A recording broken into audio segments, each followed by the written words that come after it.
মা, তাড়াতাড়ি চলো। আমি ওই জঙ্গলের ভেতরে একটা বড় বটগাছ দেখেছিলাম। সবাই বলে ওটার নিচে নাকি গুপ্তধন আছে। আরে বাবা, ওসব কথা বিশ্বাস করতে নেই। তবু চল, দেখে আসি। ওয়াও! মা, দেখো গাছটা কত বড়। এর নিচে মাটি একটু খুঁড়লেই কিছু একটা পাওয়া যাবে মনে হয়।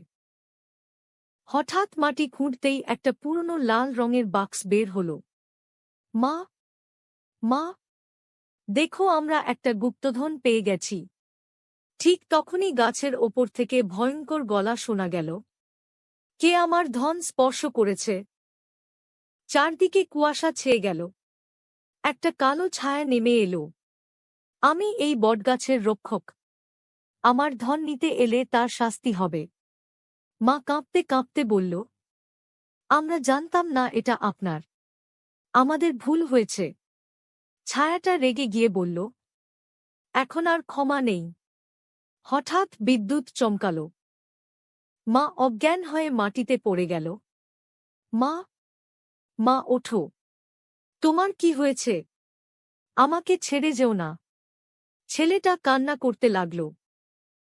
ঠিক তখনই গ্রামের এক ফকির এসে হাজির। কাঁদিস না বাছা। এই গাছ অভিশপ্ত।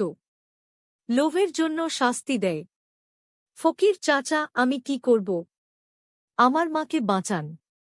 ফকির বলল, তুই যদি সাহস করে গাছের সামনে ক্ষমা চাস আর প্রতিজ্ঞা করিস যে কখনো লোভ করবি না, তাহলে অভিশাপ কাটবে। ছেলেটা গাছের সামনে দাঁড়িয়ে কাঁদতে কাঁদতে বলল, আমি ভুল করেছি। আমি শুধু আমার মাকে চাই। গুপ্তধন চাই না। হঠাৎ বাতাস থেমে গেল। আলো ঝলমল করতে লাগল। বটগাছের ছায়া মিলিয়ে গেল।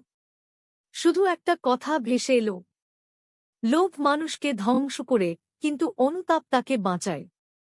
ছেলেটা মাকে জড়িয়ে ধরল। মা, আজ থেকে আমি আর কখনো লোভ করব না। বন্ধুরা, এরপর কি সত্যিই অভিশাপ পুরোপুরি শেষ হল, নাকি আবারও কোনো বিপদ অপেক্ষা করছে? জানতে চাইলে লাইক, সাবস্ক্রাইব করে কমেন্টে লেখো।